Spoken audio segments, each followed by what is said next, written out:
नमस्कार. महादर्पणमध्ये आपलं स्वागत आहे. अंमळनेर नगर परिषदेची रणधुमाळी.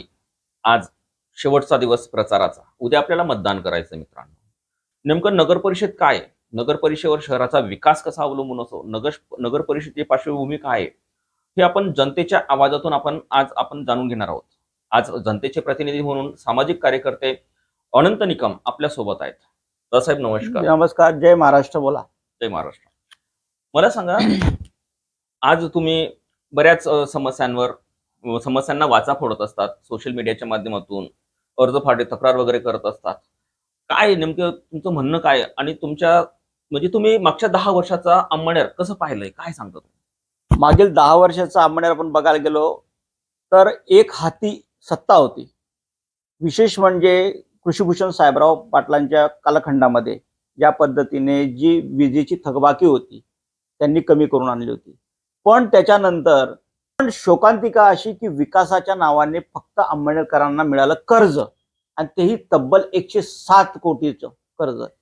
आणि आज आपण नगरपालिका आपली माय समजतो, आम्ही तर माझी आईच समजतो तिला. पण तिथे अशा पद्धतीने जर विकासाच्या नावाने दिशाभूल करून लचके तोडले जात असतील तर माझ्यासाठी तर अनुभव प्रचंड वाईट आलेला आहे. किती कर्ज आहे नेमकं आणि ते कशा पद्धतीचं कर्ज आहे? काय सांगा? कर्ज आहे आपला डीपी रस्ता जो बनवला गेला. आता डीपी रस्त्याची गरज तर मुळात नव्हती, पण ठीक आहे, वस्ती वाढते म्हणून डीपी रस्ता तुम्ही आणता, विकासात्मक कार्यक्रम करतायत, तर आम्हाला त्या गोष्टीचा आनंद आहे. पण डीपी रस्त्याचे आपल्याला 10% ते 15% सुमारे द्यावे लागले, म्हणजे ते 10-11 कोटी कर्ज आपल्यावर आलं. आज रस्त्याची हालत बघून घ्या, तडे पडतायत, उद्घाटनाच्या अगोदर देखील तडे पडतायत. ही बाब अतिशय शोकांतिक आहे. त्याच्यानंतर पाणी पुरवठ्याची योजना आहे, ती सांगतात 200 कोटीची, पण आपल्याला भाग भांडवल जे द्यावं लागलंय टक्केवारीचं त्याचे 32 कोटी रुपये आपल्यावर कर्ज झालं. एकीकडे आपली नगरपालिका ही दिवसेंदिवस आर्थिक विकनेस मध्ये जाते, तर अशा पद्धतीचे 10% 15% शासनाला दरबारी देण्याची जी भूमिका होती ही अनिल भाईदास पाटलांनी टाळायला हवी होती. एवढंच माझं म्हणणं आहे. मला सांगा, आज आता उद्या मतदान आहे. नगराध्यक्ष पदासाठी 6 उमेदवार आहेत. त्याच्यापैकी जे तुल्यबल उमेदवार आहेत, म्हणजे ज्या दोघांमध्ये टक्कर आहे, ते म्हणजे शिवसेनेचे डॉक्टर परीक्षित बाविस्कर आणि शहर विकास आघाडीचे जितेंद्र ठाकूर. या दोघांकडे तुम्ही कसं पाहता? मी जनतेच्या माध्यमातून बघतो. व्यक्तिशः माझे दोघं मित्रच आहेत बघायला गेलं तर.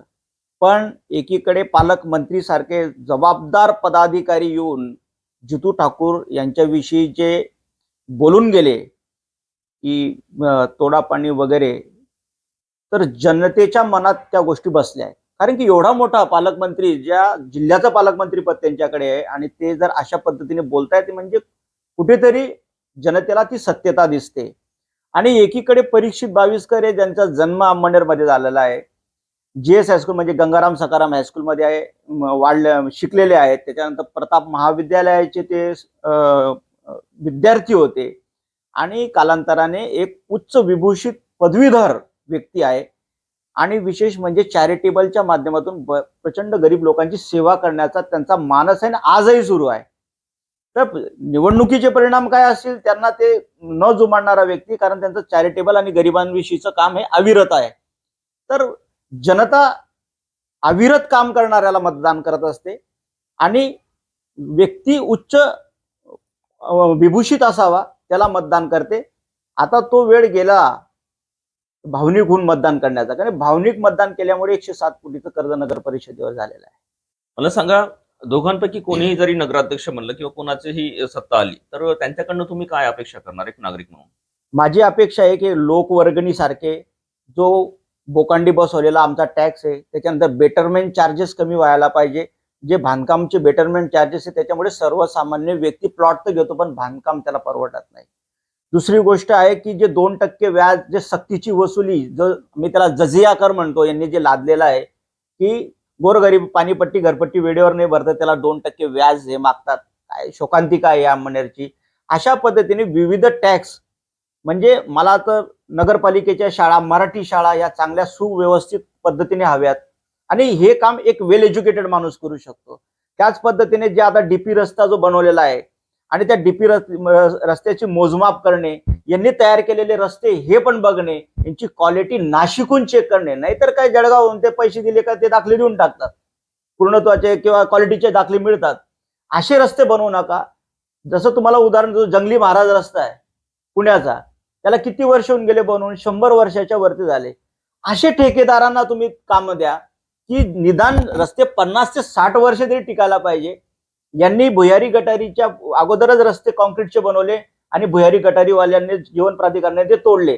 आता यांचं काय झालं, निकृष्ट दर्जाचे रस्ते बनवले, तोही पैसा खाल्ला यांनी, आणि भुयारी गटारीवाल्यांना तोडल्यामुळे गुणवत्ताच ढासळली, कोणी विचारायलाच तयार नाही. म्हणजे पाप लपवलं यांनी.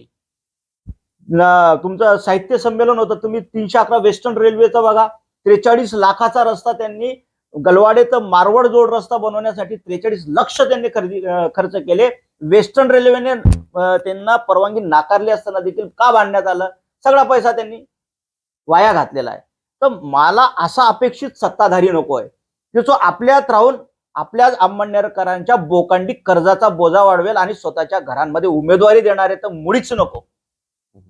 मला सांगा, जनतेला तुम्ही काय आवाहन करू इच्छितात?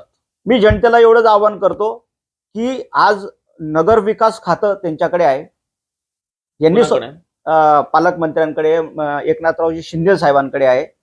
तर नगर विकास खात्याकडून मला अपेक्षा आहे की जर इथले धनुष्यबाणाचा उमेदवार जर आपण निवडून दिला तर कुठेतरी हा कर्जाचा बोजा कमी करण्यात मदत होणार. दुसरी गोष्ट अशी, जनतेला माझं आव्हान एक आहे आणि त्यांना सांगतो एकच आहे की आजच्या तारखेला जर शहरामध्ये जर सत्ता दिली तर नगर विकास खात्याचं सगळ्यात मोठं काम इथे होऊ शकतं.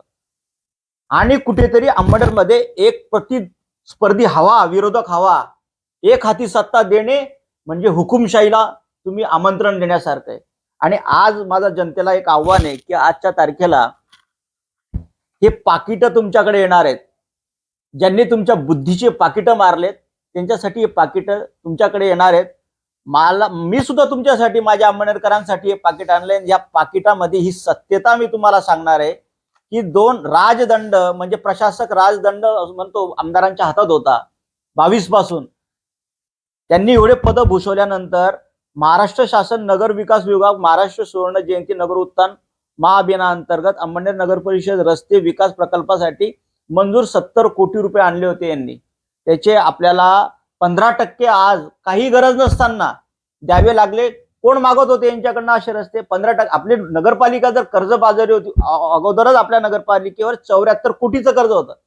हे फक्त प्रशासक काळामध्ये कर्ज वाढलं आणि तेही छोटं मोठं नाही, 32 कोटी 98 लाख वाढलेलं आहे. याची गरज काय होती आपल्याला? जर अगोदर आपली गाय दुबळी झालेली विकनेस आहे आणि तिच्याकडनं पुन्हा दुधाची अपेक्षा तुम्ही करतात, असा विकास नाही. हे पाकिट आहे, आपल्यावर 1,107,29,08,280 रुपये कर्ज आहे. या पाकिटाच्या माध्यमातून मी जनतेला एवढंच सांगू इच्छितो की त्या कर्जाकडे बघा. ही आई माय माऊली आपली नगरपालिका वाचवा आणि या अशा कर्ज करणाऱ्या नगरसेवकांना किंवा त्यांचे आकांना पुन्हा अंमळनेरमध्ये निवडून देऊ नका, हीच माझी मनस्वी इच्छा आहे. मित्रांनो, आज आपण नगरपालिकेची परिस्थिती बघताय. ज्या अँगलने, ज्या दृष्टिकोनातून नगर परिषदेची स्थिती आहे, तर ही स्थिती बदलण्यासाठी नक्कीच आपल्याला उच्च शिक्षित, उच्च विभूषित अनेक तज्ज्ञ आणि सर्वात महत्वाची गोष्ट, अनंत निकम यांनी सांगितलं की नगर विकास खातं हे एकनाथ शिंदे, उपमुख्यमंत्री एकनाथ शिंदे यांच्याकडे. तर नक्कीच जो कर्जाचा बोध आहे तो नील व्हायला वेळ लागणार नाही. तर मी पण आपल्याला आवाहन करतो की मतदान करताना नक्कीच आपण सुज्ञ नागरिक आहात. तर एक सुज्ञ नागरिक म्हणून आपलं एक कर्तव्य बनतं की एक चांगला उमेदवार आपल्याला निवडून द्यायचा आहे. जय महाराष्ट्र.